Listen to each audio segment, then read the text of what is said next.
Isa sa mga official entries sa Metro Manila Film Festival this year ng GMA Public Affairs and GMA Pictures ang pelikulang Firefly na pagbibidahan ni na child actor Ewan Micael. Kasama rin sila Alessandra De Rossi, Miguel Tan Felix at Isabel Ortega. At mga kapuso, para dalhin tayo sa isla ng mga alitap-tap, magkakasama natin ang multi-awarded filmmaker na Tubong Isabela. Padak ng Ilocano da ito Direk Zig Dulay. Welcome to Mornings with GMA Regional TV, Direk Zig. Naimbag bigat mo? Naimbag nga bigat, Sir CJ. Thank you for having me here. Maraming salamat. Okay. Direk Zig, Firefly, very interesting title for a film. Ano ang buod ng pelikulang ito? Simple lang po yung namin, yung kwento ng Firefly, pero sure po kami na diretso po siya sa puso. Kwento siya ng isang bata na laging kinukwentuhan ng kanyang nanay tungkol sa maraming bagay, at isa sa mga nakwento niya ay yung isla ng Alitap-tap. Lahat ng kinukwento ng nanay niya, pinaniniwalaan niya na totoo. So ang kwento ng Firefly ay tungkol sa paghahanap ng nawawalang isla ng Alitap-tap. Yun po. Oo nga, naalala ko nung bata kami. Bata tayo eh. Alam mo yung Ilocano ng Firefly o Alitap-tap is Kulintaba. Kulintaba, bumababa ni Kanum Saba. Parang gano'n eh. Yung kwento ng mga lolo't lola natin noon, di ba? Apo, maraming mga sabi-sabi, kanya-kanyang parang kasabihan or paniniwala tungkol doon sa mga alitap-tap. At ganun din, yun din yung isa sa mga makikita nila or mapapanood nila sa pelikulang Firefly. Talagang kaabang-abang ito. Sa trailer pa lang ng Firefly kasi, mahuhook ka na eh sa drama na may road trip, na may fantasy, nandun na lahat. So, pwede rin ito sa mga bata. Actually, ang bata. ang bida ay si Ewan Micael. Talaga, nanggagaling yung pelikula sa perspective ng isang bata. Okay.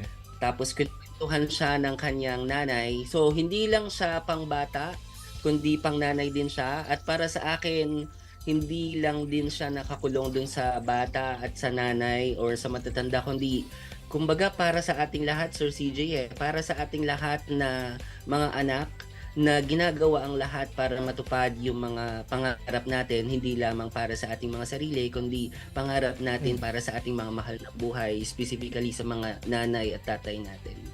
Okay.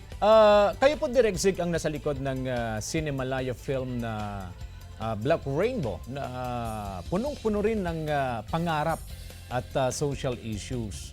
Direk, para sa iyo, ano ba ang kahulugan ng filmmaking? Para sa akin, ang filmmaking ay pagkukwento gamit yung visual language.